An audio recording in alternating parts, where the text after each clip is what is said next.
Bonjour fidèles internautes, sans plus tarder, allons dans 1 Samuel 15, verset 17 à 22, lis au nom de l'Éternel.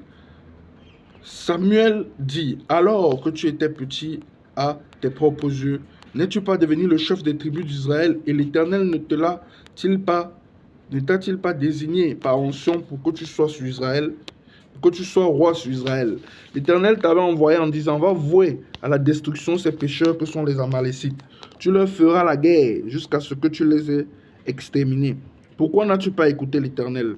Pourquoi t'es-tu jeté sur le butin et as-tu fait ce qu'il désapprouve? Saül répondit à Samuel, j'ai écouté l'Éternel et j'ai suivi la voie où il m'a envoyé. J'ai ramené Agag, le roi d'Amalek, et j'ai voué les Amalécites à la destruction.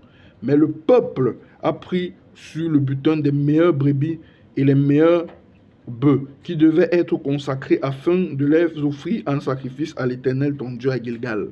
Samuel dit, l'Éternel trouve-t-il autant de plaisir dans les holocaustes et les sacrifices que dans l'obéissance à sa parole, que dans l'obéissance à sa voix, autant pour moi. Donc, comme nous pouvons le voir dans cette histoire, chers frères et sœurs, l'Éternel trouve plus de plaisir à l'obéissance à sa voix, à sa parole. Parce que, observons tous, ce qui avait été dit à Saül, alors que tu étais petit à tes propres yeux, n'es-tu pas devenu le chef des tribus d'Israël, et l'Éternel ne t'a-t-il pas désigné par onction pour que tu sois roi d'Israël? L'Éternel t'avait envoyé en disant, va vouer à la destruction ces pécheurs que sont les Amalécites. Tu leur feras la guerre jusqu'à ce que tu les aies exterminés. Pourquoi n'as-tu pas écouté l'Éternel? Saül devait exterminer ces Amalécites. C'est ce que l'Éternel attendait de lui. Et l'Éternel attend toujours quelque chose de toi, quelque chose de moi. Il attend quelque chose de chacun d'entre nous. Il veut que nous obéissions à cela. Aujourd'hui encore, chers frères et sœurs, peut-être certains de vos problèmes, vous les voyez toujours aujourd'hui, ne sont pas résolus du simple fait que vous n'obéissez pas à la parole de Dieu.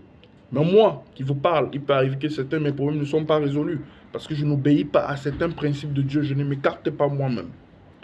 Il m'était arrivé de lire dans l'actualité ceci. Donald Trump, vous voyez Donald Trump qui est à la campagne présidentielle aux États-Unis, ça disait ceci, promet de libérer les émeutiers du Capitole emprisonnés s'il est élu. Et j'ai pensé à quoi en écoutant cela?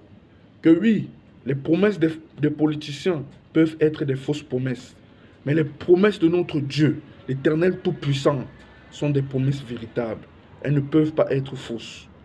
Que Dieu vous bénisse tous et toutes. Shalom.